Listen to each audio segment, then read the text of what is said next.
अस्सलाम वालेकुम स्टूडेंट्स, मैं हूं शाकिर हुसैन, आपका फिजिक्स टीचर। स्टूडेंट्स, आज के टॉपिक में हम आपकी बुक का एक बहुत अहम टॉपिक जो कि यूनिट नंबर 2 से है, एक्सेलरेशन को डिस्कस करेंगे। और एक्सेलरेशन के साथ साथ हम यूनिफॉर्म एक्सेलरेशन को भी डिस्कस करेंगे।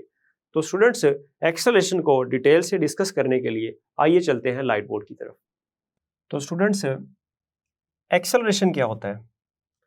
अब एक्सेलरेशन तब किसी बॉडी में होगा जब किसी बॉडी की वेलोसिटी चेंज हो रही होगी, तब्दील हो रही होगी।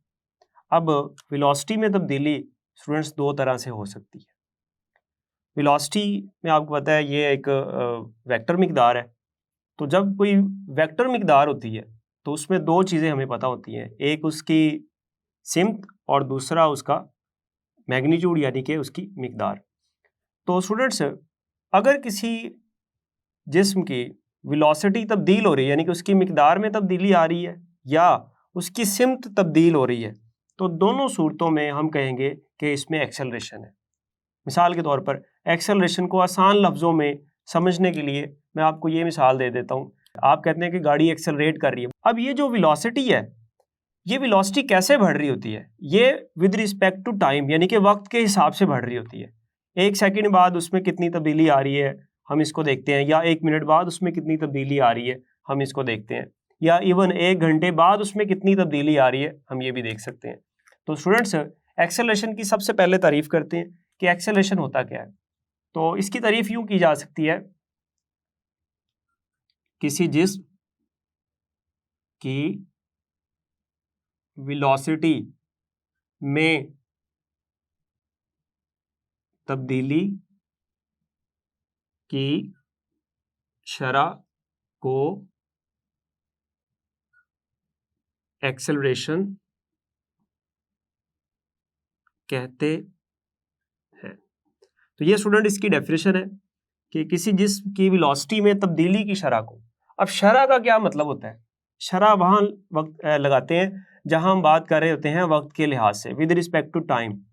तो इसकी हिसाबी शक्ल क्या होगी उसको देख लेते हैं स्टूडेंट्स। हिसाबी शक्ल ये होगी, एक्सेलरेशन बराबर होगा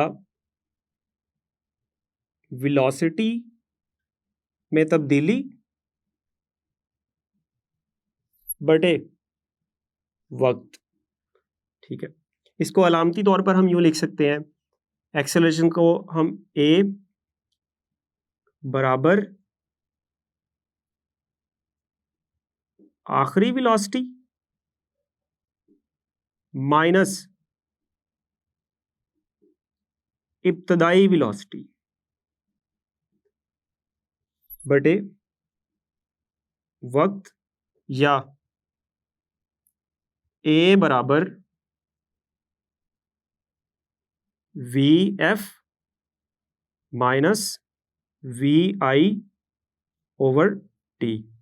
तो ये स्टूडेंट इसकी हिसाबी शक्ल है, ए बराबर v f minus v i over t. अब ये जो वी एफ है ये क्या है इसकी? ये है आखिरी वेलोसिटी, और वी आई क्या है? इब्तदाई वेलोसिटी। और ए क्या चीज़ है स्टूडेंट? ये उसका एक्सेलरेशन है, और टी क्या है? वक्त। तो ये इसकी हिसाबी शक्ल थी। अब इसके बाद देखते हैं कि ये जो एक्सेलरेशन है ये मिकदार कौन सी है। तो आपको स्टूडेंट पता चल गया होगा, जब मैंने यहाँ ऊपर बार लगाया है और इधर भी बार लगाया है, तो आपको पता है कि सर बार वहाँ लगाते हैं जहाँ कोई मिकदार वेक्टर मिकदार हो। तो स्टूडेंट इसका मतलब है हम इसके लिए ये लिख सकते हैं कि जो एक्सेलरेशन है वो क्या है?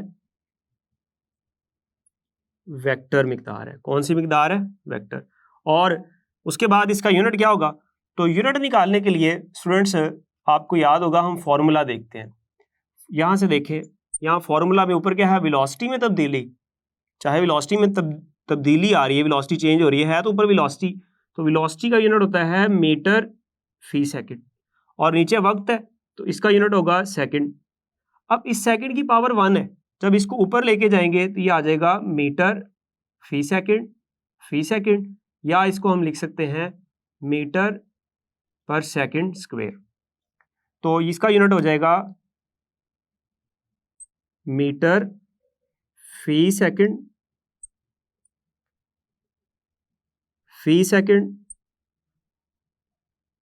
या मीटर पर सेकंड स्क्वायर। तो स्टूडेंट्स ये आपने याद रखना है। अब इसके बाद एक्सेलरेशन से मुतालिक एक और टर्म है यूनिफॉर्म एक्सेलरेशन। जैसे प्रीवियसली हमने यूनिफॉर्म स्पीड पढ़ा, यूनिफॉर्म वेलोसिटी को पढ़ा, तो इसी तरह से यूनिफॉर्म एक्सेलरेशन क्या होगा। अब यूनिफॉर्म का मतलब याद रखिएगा, यूनिफॉर्म का मतलब होता है कांस्टेंट होना, एक ही तरह का रहना। तो यहाँ यूनिफॉर्म एक्सेलरेशन का क्या मतलब होगा, यहाँ यूनिफॉर्म एक्सेलरेशन का मतलब ये है कि जो वेलोसिटी में जो तब्दीली आ रही है वो बराबर वक्फों में बराबर आ रही है। अगर ये नहीं मतलब है कि वेलोसिटी में तब्दीली नहीं आ रही है, अगर वेलोसिटी में तब्दीली नहीं आएगी तो एक्सेलरेशन नहीं होगा। आपसे कोई पूछे कि भाई किसी जिस्म में एक्सेलरेशन कब होगा, तो आप क्या जवाब देंगे? इसका जवाब सिंपली ये होगा, जब उसकी वेलोसिटी तब्दील हो रही हो। तो जब भी वेलोसिटी तब्दील हो मतलब क्या है कि एक्सेलरेशन है उसमें। अब तब्दीली किस तरह से हो सकती है, वेलोसिटी बढ़ भी सकती है, कम भी हो सकती है, ठीक है। तो ये तब्दीली है, उसकी सिमत तब्दील हो सकती है, तो ये तब्दीली की वजह से उसमें एक्सेलरेशन होगा। अब यूनिफॉर्म एक्सेलरेशन क्या होगा, तो देखिएगा इसकी डेफिनेशन मैंने लिखी है। अगर किसी जिस्म की वेलोसिटी वक्त के मुसावी वक्फों में एक ही जितनी तब्दील हो, यानी कि तब्दीली आ रही है लेकिन बराबर वक्फों में बराबर तब्दीली आ रही है, खा ये वक्फे कितने ही छोटे क्यों ना हो, तो इस सूरत में एक्सेलरेशन को यूनिफॉर्म एक्सेलरेशन कहते हैं। क्या मतलब हुआ इस बात का? इस बात का ये मतलब है स्टूडेंट्स, आपने गाड़ी को स्टार्ट किया, गाड़ी चलाना शुरू की, तो आपकी जो गाड़ी की वेलोसिटी है वो हर सेकंड बाद 5 मीटर पर सेकंड बढ़ती जा रही है। यानी कि पहले सेकंड में 0 थी, पहले स्टार्ट जब आपने किया तो 0 थी, 1 सेकंड बाद वो होगी 5 मीटर पर सेकंड, 2 सेकंड बाद वो होगी 10 मीटर पर सेकंड, 3 सेकंड बाद होगी 15 मीटर पर सेकंड। यानी कि हर सेकंड बाद उसमें जो वेलोसिटी में जो इजाफा हो रहा है वो बराबर हो रहा है। अब देखें, एक एक सेकंड का वक्फा मैं ले रहा हूँ और उसमें जो इजाफा हो रहा है वो बराबर ले रहा हूँ। तो बराबर वक्फों में बराबर वेलोसिटी तब्दील हो रही हो तो हम कहते हैं कि ये जो एक्सेलरेशन है ये यूनिफॉर्म है, ठीक है। तो ये डेफिनेशन आप याद कर लीजिएगा, ये शॉर्ट क्वेश्चन में बहुत इंपॉर्टेंट है। अब एक्सेलरेशन से मुतालिक और चंद बातें, वो क्या है, क्या किसी जिस्म का एक्सेलरेशन पॉजिटिव हो सकता है, नेगेटिव हो सकता है या जीरो हो सकता है? तो बिल्कुल। तो आइए देखते हैं कि एक्सेलरेशन पॉजिटिव कब होगा, एक्सेलरेशन नेगेटिव कब होगा और एक्सेलरेशन जीरो कब होगा। तो स्टूडेंट देखिएगा, पॉजिटिव एक्सेलरेशन तब होता है जब वेलोसिटी में इंक्रीज आ रहा हो। क्या मतलब, यानी कि अगर किसी जिस्म की वेलोसिटी वक्त के साथ बढ़ रही है तो इसका मतलब है कि पॉजिटिव एक्सेलरेशन। और दूसरी तरफ अगर किसी जिस्म की वेलोसिटी वक्त के साथ कम हो रही है इसका मतलब है एक्सेलरेशन क्या है, नेगेटिव एक्सेलरेशन है। तो देखिएगा मैंने यहाँ पॉइंट लिखे हैं कि किसी जिस्म का एक्सेलरेशन पॉजिटिव होता है अगर वक्त के साथ इसकी वेलोसिटी बढ़ रही हो। जैसे आप गाड़ी स्टार्ट करते हैं और आप उसको चलाना शुरू कर देते हैं तो आहिस्ता आहिस्ता उसकी वेलोसिटी बढ़ना शुरू हो जाती है, तो यहाँ जो एक्सेलरेशन होगा वो क्या होगा, पॉजिटिव होगा। और इसमें एक बात और याद रखनी है कि पॉजिटिव एक्सेलरेशन की सिमत वही होती है जिसमें जिस्म बगैर सिमत तब्दील किए हरकत कर रहा होता है। यानी कि आप सीधी लाइन में जा रहे तो वेलोसिटी बढ़ रही है, तो जिस सिमत में वो जा रहा है ना जिस्म, उसी सिमत में उसकी डायरेक्शन है। यानी कि वेलोसिटी की डायरेक्शन जिस सिमत में होगी ना उसी सिमत में जो है वो एक्सेलरेशन होगा। अब नेगेटिव एक्सेलरेशन क्या है, तो इसके लिए मैंने लिखा है किसी जिस्म का एक्सेलरेशन नेगेटिव होता है कब, अगर वक्त के साथ इसकी वेलोसिटी कम हो रही हो। तो अगर वेलोसिटी कम हो रही है तो मतलब एक्सेलरेशन तो है, लेकिन कौन सा एक्सेलरेशन है, नेगेटिव एक्सेलरेशन है।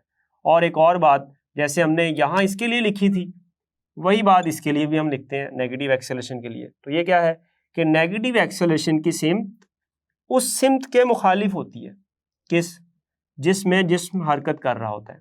मतलब अगर कोई जिस्म इस तरफ जा रहा है, इसकी वेलोसिटी की सिमत ये है, तो एक्सेलरेशन की सिमत क्या होगी, ये होगी।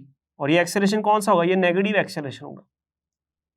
और पॉजिटिव में क्या था, अगर किसी जिस्म की वेलोसिटी इस तरफ है और जिस्म इस तरफ जा रहा है तो एक्सेलरेशन की सिमत भी क्या होगी, यही होगी। यानी कि ये दोनों एक ही तरफ होते हैं और यहाँ जिस सिमत में वो बॉडी वो जिस्म जा रहा होता है एक्सेलरेशन उससे मुखालिफ होता है। अब एक और बात आपने याद रखनी है कि जो नेगेटिव एक्सेलरेशन होता है स्टूडेंट्स, इसके दो और नाम भी हैं। वो दो नाम कौन से हैं? तो स्टूडेंट देखिएगा, इसको हम रिटार्डेशन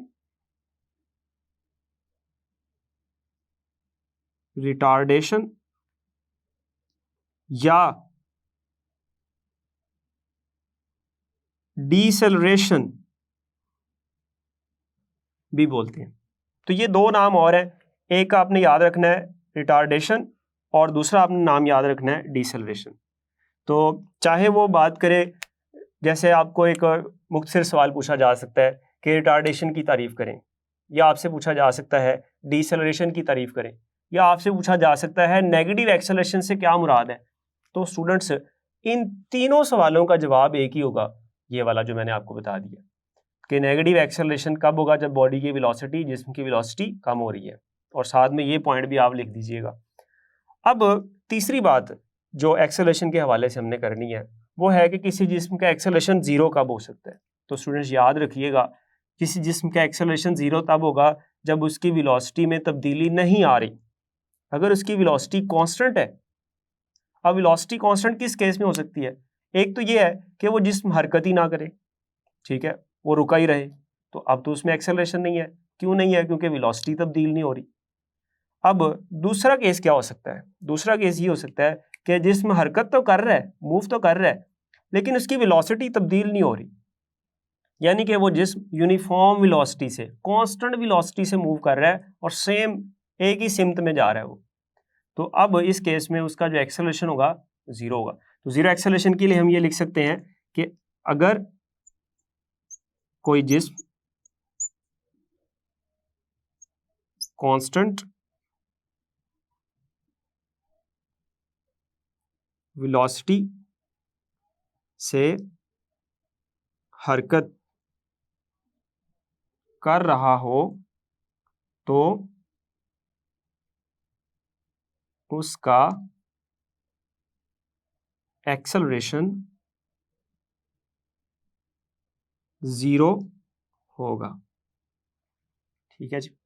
तो या आप ये भी लिख सकते हैं, अगर किसी जिस्म की वेलोसिटी तब्दील ना हो रही हो तो उसका एक्सेलरेशन क्या होगा? जीरो होगा। तो स्टूडेंट्स अब इसी टॉपिक के साइड पे आपको एक मुफीद मालूमात दी गई है, उसकी भी बात कर लेते हैं। तो देखिएगा, इसमें दो बातें लिखी हुई हैं। एक ये है कि किसी मुतहर्रिक जिस्म का एक्सेलरेशन वेलोसिटी की सिमत में होता है, यानी कि जिस सिमत में वेलोसिटी होती है उसी सिमत में एक्सेलरेशन होता है, बशर्त यह कि इसकी वेलोसिटी बढ़ रही हो, यानी कि वेलोसिटी बढ़नी चाहिए, ये शर्त है। जैसे मिसाल इसकी ले लेते हैं, कोई जिस्म है, लेट्स सपोज ये एक बॉल है हमारे पास, ये गेंद जो है ये नीचे की तरफ जा रही है। आपने किसी बॉल को यहाँ से ड्रॉप किया, गिराया, आप जैसे इसको छोड़ेंगे ये बॉल नीचे जा रही है। तो नीचे जाते हुए हर लम्हे इसकी जो वेलोसिटी है वो बढ़ती चली जा रही है, ठीक है। अब वेलोसिटी की डायरेक्शन क्या है? ये है नीचे की तरफ।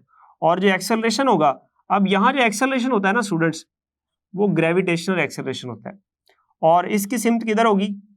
नीचे की जानब। और आगे चल के हम पढ़ेंगे कि जो ग्रेविटेशनल एक्सेलरेशन होता है ना, वो होता हमेशा ज़मीन की तरफ ही है, उसकी सिमत तो हमेशा ज़मीन की तरफ होती है।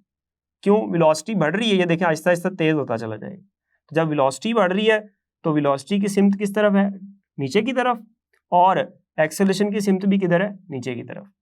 तो ये पहला पॉइंट हो गया कि किसी मुतहर्रिक जिस्म का एक्सेलरेशन वेलोसिटी की सिमत में होता है, बशर्त ये कि इसकी वेलोसिटी बढ़ रही हो। और दूसरा पॉइंट जो है स्टूडेंट्स, वो ये है कि एक्सेलरेशन वेलोसिटी की मुखालिफ सिमत में होता है, बशर्त ये कि इसकी वेलोसिटी कम हो रही हो।